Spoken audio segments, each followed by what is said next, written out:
Max is sulking because I won't lend him my dinner jacket. It's an heirloom. He's supposed to be your friend. A Beautiful Mediator in Capital City tomorrow at 9.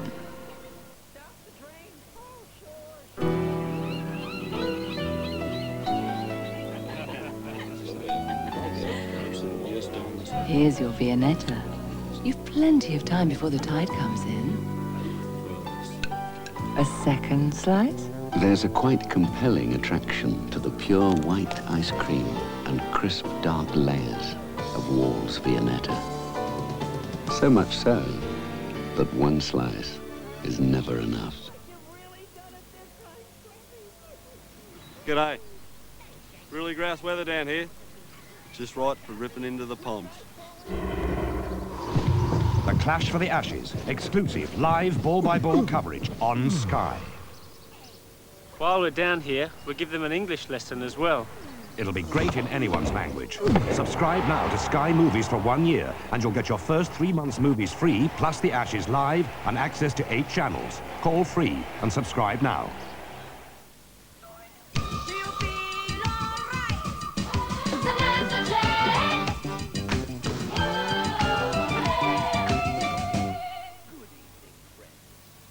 Your floor may look clean, but do you think about germs? No, I use Flash. Flash fights the dirt you can see and the germs you can't. So, we're doing well, but we're no doing great. What this company needs is some...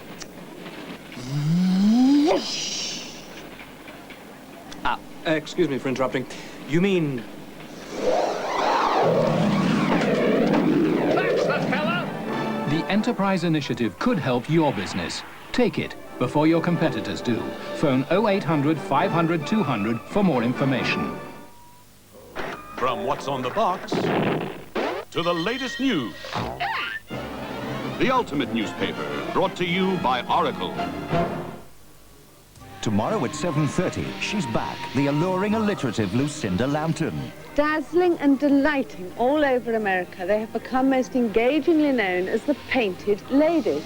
Discovering some of the most unusual sights of American architecture. It is the old buildings here, not the new ones, that are making the city feel so alive.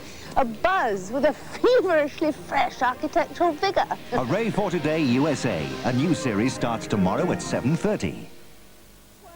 If you missed it this afternoon, don't worry. Extensive highlights of Republic of Ireland against England, the biggest international since the World Cup, exclusively tonight on ITV. Plus, Chris Eubank on Nigel Benn, the opponent who admits, "I hate him." Just 4 days to Britain's fight of the year. The night's essential sport at 10:40 on ITV.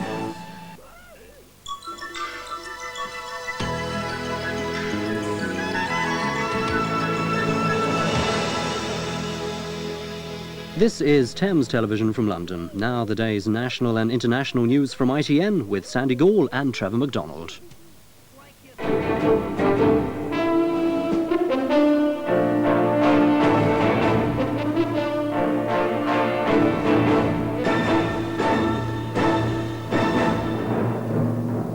Mr. Heseltine stands for the Tory leadership against Mrs. Thatcher. If he wins, he'll order a full review of the poll tax. Mrs. Thatcher is said to be determined to fight back and win. Up to 40 feared dead as an Alitalia jet crashes near Zurich.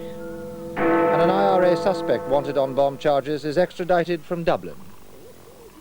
Good evening. Mr. Michael Heseltine announced today he is challenging for the leadership of the Conservative Party. He said he believed he had a better chance than Mrs. Thatcher of leading the Conservatives to a 4th election victory. Mrs. Thatcher's supporters said she was determined to fight him and win. Mr. Heseltine also promised a full review of the poll tax if he wins. He said it had to be seen to be fair. An opinion poll by NLP for the Independent newspaper carried out today says the Labour lead would be cut by 9% if Mr. Heseltine took Mrs. Thatcher's place. Asked how they would vote if there was a general election tomorrow, 46% said Labour, 32% Conservative, 15% Liberal Democrat, a Labour lead of 14%. But what if Mr. Heseltine was Conservative leader? The Labour lead falls to 5 points.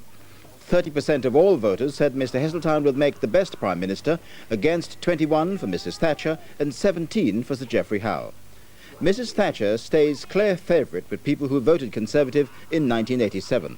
The Press Association poll of Conservative MPs suggests Mrs. Thatcher will win the leadership vote narrowly on the first ballot next Tuesday. Today, the scene outside number 30 in a London street near Hyde Park Corner resembled those we're more used to outside number 10 Downing Street.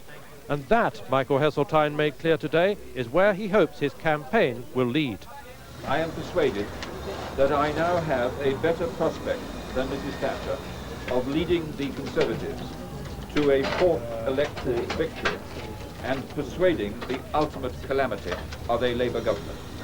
In a sort of mini-manifesto, Mr. Heseltine went on to promise a change to one Conservative policy he's always opposed. A significant consequence of my election as leader would be an immediate and fundamental review of the poll tax, which I believe to be important for the revival of government forces. Later, Mr. Heseltine hinted that taking education costs out of local authority spending would be the way forward, but only a Heseltine cabinet could decide the full details. If, as I am clearly saying, I believe that the proper way to conduct the affairs of the Conservative Party is within the collective responsibility of Cabinet, it really would be curious if I was trying to preempt the conclusions of the review that I believe to be necessary. Mr. Heseltine made it clear that the resignation of Sir Geoffrey Howe, who slipped out of his home this morning, was the unforeseen circumstance, which has always been his precondition for challenging Mrs. Thatcher. Today she decided to slip out from the back door of number 10 for a private viewing and lunch at a West End fashion house. She'll leave any active campaigning to her managers, under the direction of the former Defence Secretary, George Younger. Well, she is very sad that this is necessary. I think she was very sad about the tone of Geoffrey Howe's speech yesterday, which she felt was very sad after all the time they had worked together. And I think she would very much rather, as she has a lot of hard work to do, not have a leadership contest. The Foreign Secretary, who is formally proposing the Prime Minister, said his loyalty would extend to any second ballot in which he still would not stand. No, I don't think I could possibly do that. I put my name to, as the proposer, with John Major as the seconder, the Prime Minister for re-election. That must stand. I wish it to stand. The Education Secretary agreed that the government still had to get the poll tax right. That didn't mean changing the leader. Obviously, it's the duty of the Cabinet to keep looking at the community charge from now to the next election, because we do have to get local taxation right. I don't believe that, firstly, any new solutions are being put forward. I don't believe a change of leadership is the right way of going.